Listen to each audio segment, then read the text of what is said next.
नमस्कार मित्रों, हम पढ़ रहे हैं श्रीमद् भगवद गीता अध्याय 1 श्लोक संख्या 20। अथ व्यवस्थितान् दृष्ट्वा धार्तराष्ट्रान् कपिध्वजः प्रवृत्ते शस्त्रसम्पाते धनुरुद्यम्य पाण्डवः ऋषिकेशं तदा वाक्यम् इदमाहमहीपते सेनयोरुभयोर्मध्ये रथम स्थापयमेच्युत। संयम रूपी संजय ने अज्ञान से आवृत्त मन को समझाया कि हे राजन, इसके उपरांत कपिध्वज वैराग्य रूपी हनुमान, वैराग्य ही ध्वज है जिसका, तो ध्वज राष्ट्र का प्रतीक माना जाता है। कुछ लोग कहते हैं ध्वजा चंचल थी इसलिए कपिध्वज कहा गया, किंतु नहीं, यहाँ कपि साधारण बंदर नहीं, स्वयं हनुमान थे जिन्होंने मान अपमान का हनन किया था। सब मानी निरादर आदर ही। प्रकृति की देखी सुनी वस्तुओं से, विषयों से राग का त्याग ही वैराग्य है।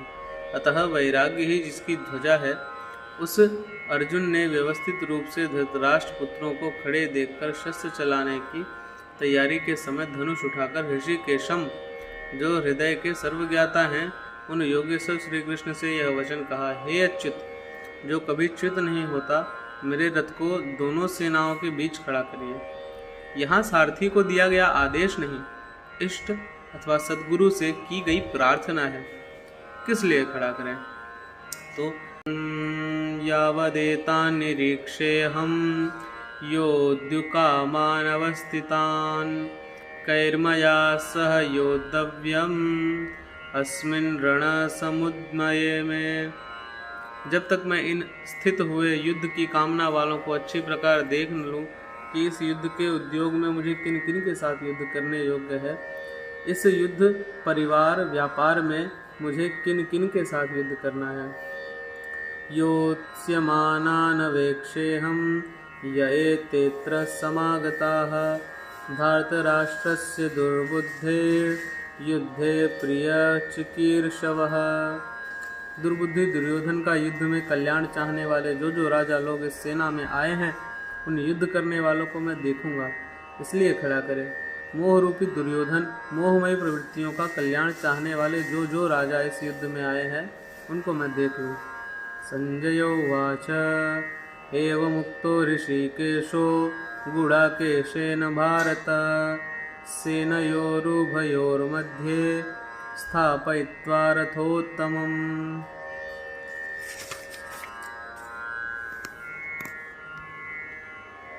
भीष्मद्रोण प्रमुखतः सर्वेषां च महीक्षिताम् उवाच पार्थ पश्येतान् समवेतान् कुरुनिति।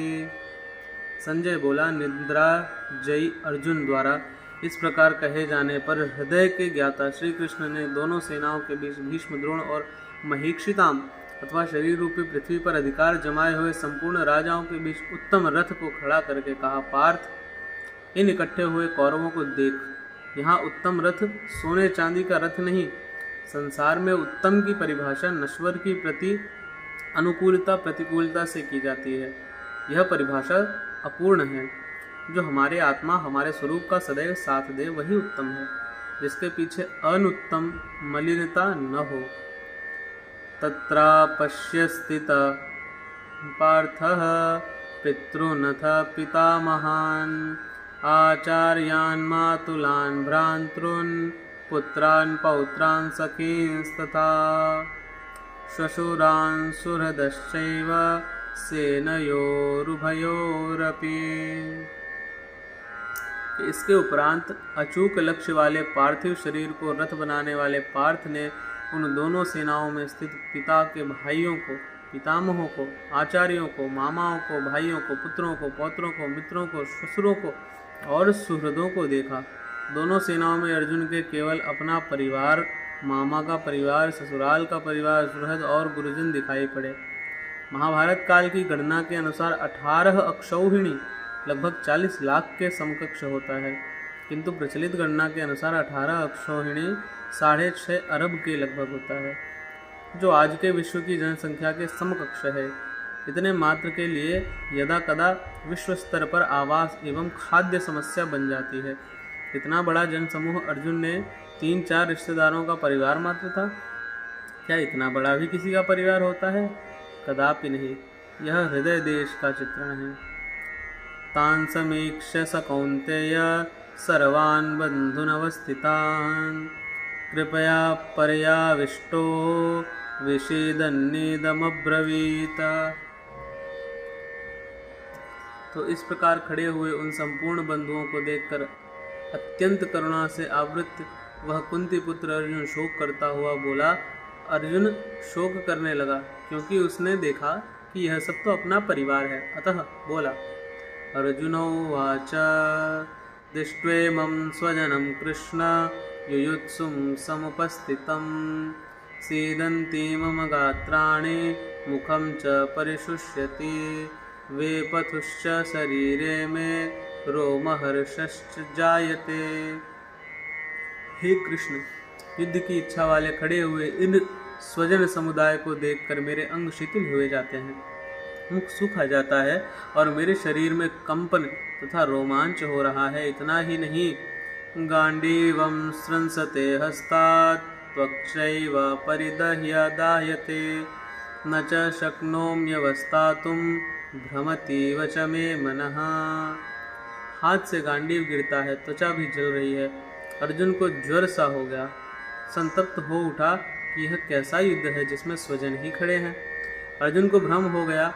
वह कहता है, अब मैं खड़ा रह पाने में भी अपने को असमर्थ पा रहा हूँ, अब आगे देखने की सामर्थ्य नहीं है। निमित्तानि च पश्यामि विपरीतानि केशव न च श्रेयोनुपश्यामि हत्वा स्वजनमाहवे। हे केशव, इस युद्ध का लक्षण भी विपरीत ही देखता हूँ। युद्ध में अपने कुल को मारकर परम कल्याण भी नहीं देखता हूँ। कुल को मारने से कल्याण कैसे होगा? न कांक्षे विजयम कृष्ण न च राज्यम सुखानि च किं नो राज्येन गोविंद किं भोगैर्जीवितैर्न वा। संपूर्ण परिवार युद्ध के मुहाने पर है। इन्हें युद्ध में मारकर विजय से मिलने वाला राज्य और राज्य से मिलने वाला सुख अर्जुन को नहीं चाहिए। वह कहता है, कृष्ण, मैं विजय नहीं चाहता, राज्य तथा सुख भी नहीं चाहता। गोविंद, हमें राज्य का भोग अथवा जीवन से भी क्या प्रयोजन है? क्यों?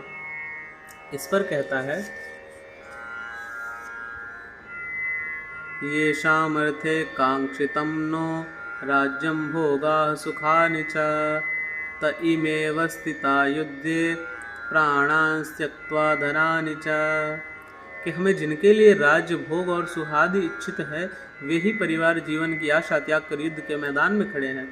हमें राज्य इच्छित था तो परिवार को लेकर, भोग सुख और धन की पिपासा थी तो स्वजन और परिवार के साथ उन्हें भोगने की थी। किंतु जब सबके सब प्राणों की आशा त्याग कर खड़े हैं तो मुझे सुख, राज्य या भोग नहीं चाहिए। अब यह सब इन्हीं के लिए प्रिय थे। इनसे अलग होने पर हमें इनकी आवश्यकता ही नहीं है। जब तक परिवार रहेगा तब तक ये वासनाएं भी रहेगी। झोपड़ी में रहने वाला भी अपने परिवार, मित्र और स्वजन को मारकर विश्व का साम्राज्य स्वीकार नहीं करेगा। अर्जुन भी यही कहता है कि हमें भोग प्रिय थे, विजय प्रिय थी, किंतु जिनके लिए थी जब वे ही नहीं रहेंगे तो भोगों से क्या प्रयोजन? इस युद्ध में मरना किसे है, मारना किसे है? आचार्याः पितरः पुत्रास्तथैव च पितामहाः मातुलाः श्वशुराः पौत्राः श्यालाः संबंधिनस्तथा। इस युद्ध में आचार्य, ताऊ, चाचा, लड़के और इसी प्रकार दादा, मामा, ससुर, पोते, साले तथा समस्त संबंधी ही हैं। एतान् न हन्तुमिच्छामि न तोपि मधुसूदन अपि त्रैलोक्य राज्यस्य हेतोः किं नु मही कृते। हे मधुसूदन, मुझे मारने पर भी अथवा तीनों लोगों के राज्य के लिए भी मैं इन सबको मारना नहीं चाहता। फिर पृथ्वी के लिए कहना ही क्या? 18 अक्षौहिणी सेना में अर्जुन को अपना परिवार ही दिखाई पड़ा। इतने अधिक स्वजन वास्तव में है क्या? वस्तुतः अनुराग ही अर्जुन है। भजन के आरंभ में प्रत्येक अनुरागी के समक्ष यही समस्या रहती है। सभी चाहते हैं कि वे भजन करें, उस परम सत्य को पालें, किंतु किसी अनुभवी सद्गुरु के संरक्षण में कोई अनुरागी जब क्षेत्रज्ञ के संघर्ष को समझता है कि उसे किससे लड़ना है, किन से लड़ना है, तो वह हताश हो जाता है। वह चाहता है कि उसके पिता का परिवार, ससुराल का परिवार, मामा का परिवार, सुहृद मित्र और गुरुजन साथ रहें, सभी सुखी रहें, और इन सब की व्यवस्था करते हुए वह परमात्मा स्वरूप की प्राप्ति भी कर लें। किंतु जब वह समझता है कि आराधना में अग्रसर होने के लिए परिवार छोड़ना होगा, इन संबंधों का मोह समाप्त करना होगा, तो वह अधीर हो उठता है। पूज्य महाराज जी कहा करते थे, मरना और साधु होना बराबर है। साधु के लिए सृष्टि में दूसरा कोई जीवित है भी, किंतु घर वालों के नाम पर कोई नहीं। यदि कोई है तो लगाव है। मोह समाप्त कहाँ हुआ? जहाँ तक लगाव है उसका पूर्ण त्याग, उस लगाव से सह अस्तित्व मिटने पर भी उसकी विजय है। इन संबंधों का प्रसार ही तो जगत है, अन्यथा जगत में हमारा क्या है? तुलसीदास कह चिद बिलास जग बूझत बूझत बूझे, कि मन का प्रकार प्रसार ही जगत है। योगेश्वर श्री कृष्ण ने भी मन के प्रसार को ही जगत कहकर संबोधित किया है। जिनसे इसके प्रभाव को रोक लिया, उसने चराचर जगत को ही जीत लिया है। अह्यैव तैर्जितः सर्गो येषां साम्ये स्थितं मनः। केवल अर्जुन ही अधीर था, ऐसी बात नहीं है। अनुराग सबके हृदय में है। प्रत्येक अनुरागी अधीर होता है, उसे संबंधी याद आने लगते हैं। पहले वह सोचता था कि भजन से कुछ लाभ होगा तो ये सब सुखी होंगे, इनके साथ रहकर उसे भोगेंगे। जब ये साथ ही नहीं रहेंगे तो सुख लेकर क्या करेंगे? अर्जुन की दृष्टि राज्य सुख तक ही सीमित थी। वह त्रिलोकी के साम्राज्य को ही सुख की पराकाष्ठा समझता था। इसके आगे भी कोई सत्य है, इसकी जानकारी अर्जुन को अभी नहीं थी। तो आगे बढ़ेंगे अगले वीडियो में।